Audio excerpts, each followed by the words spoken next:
بسم اللہ الرحمن الرحیم۔ دیکھیے، یہ عمرہ بڑی ہی اللہ کے ہاں عظیم عبادت ہے، بہت بڑی نیکی ہے۔ وہ تو جگہ ہی ایسی ہے کہ وہاں حرم میں ایک نیکی کا ثواب حدیث میں آتا ہے 1,00,000 نیکیوں کے برابر ہے۔ وہاں جا کر نماز پڑھی تو ایک نماز کا ثواب 1,00,000 کے برابر ہے۔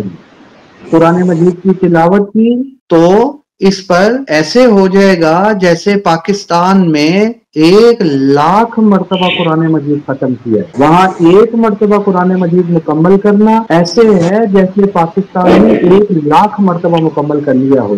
وہاں اگر ہم 1 روپیہ صدقہ کرتے ہیں ایسے جیسے یہاں 1,00,000 روپیہ کر دیا ہو، تو وہ بڑی ہی بابرکت جگہ ہے۔ لیکن ایک بات کر دوں، میرے پردادا بانی جامع شفیع مفتی محمد حسن رحمت اللہ علیہ فرماتے تھے، جیسے ہی یہ جگہ بڑی ہی قیمتی ہے، بڑی برکت والی ہے، ٹھیک ویسے ہی بڑی خطرے والی بھی ہے کہ وہاں کی نیکی اگر یہاں کی نیکی کے برابر نہیں ہے تو وہاں کا گناہ بھی یہاں کے گناہ کے برابر نہیں ہے۔ اس گناہ کا وبال بھی بہت بڑا ہے۔ حضرت فرماتے تھے کہ مجھے وہ جگہ بتلاؤ جہاں گناہ کے بارے میں سوچنا، گناہ کا ارادہ کرنا بھی اللہ کے دردناک عذاب کو دعوت دینا ہے۔ ٹھیک، وہ کون سی جگہ ہے؟ تو مان لگے وہ یہی حرم ہے۔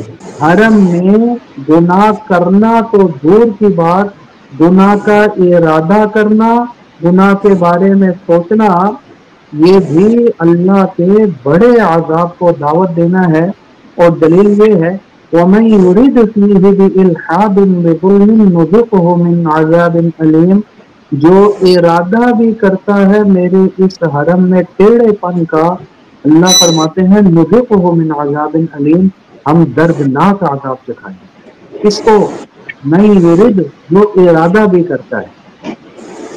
جب گناہ کا ارادہ کرنا اللہ کے دردناک عذاب کو دعوت دینا ہے تو گناہ کرنے کا وبال کتنا زیادہ ہوگا۔ اس لیے آپ نے سوال یہ کیا کہ وہاں کے ذرا آداب بھی بتلا دیں، تو آداب میں سے یہ ہے کہ کسی قسم کا کوئی گناہ نہیں کرنا، اور بہت ہی پاک جگہ ہے، بہت ہی قیمتی مقام ہے، ٹھیک۔